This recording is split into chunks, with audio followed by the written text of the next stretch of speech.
A Monte Carlo simulation is an important tool that finds several applications in the world of business and finance.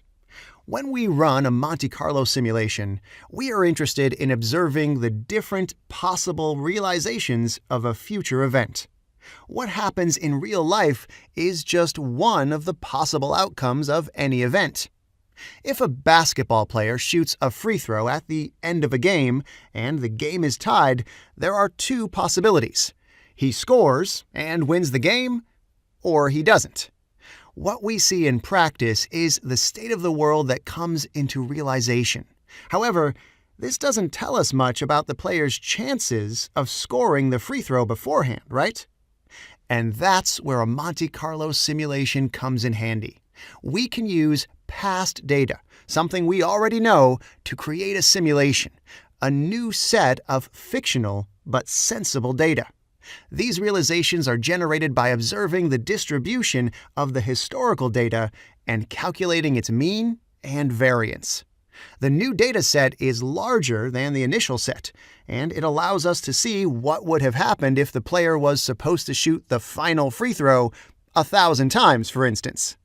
Such information is valuable, as it allows us to consider a good proxy of the probability of different outcomes and can help us make an informed decision.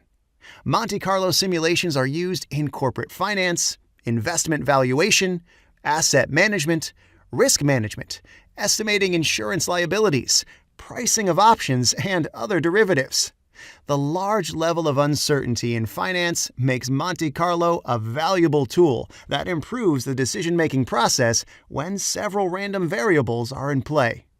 Please take a look at the notebook file coming with this lesson. It will explain a very important concept, one we will use when performing Monte Carlo simulations. You will learn what is a normal distribution. In the next few lessons, we'll learn the mechanics of a Monte Carlo simulation and how it can be applied in the world of finance, providing 3 practical examples: the estimation of a firm's share price, EBIT, and pricing of a stock option. Sounds exciting, right? Let's go on to it then.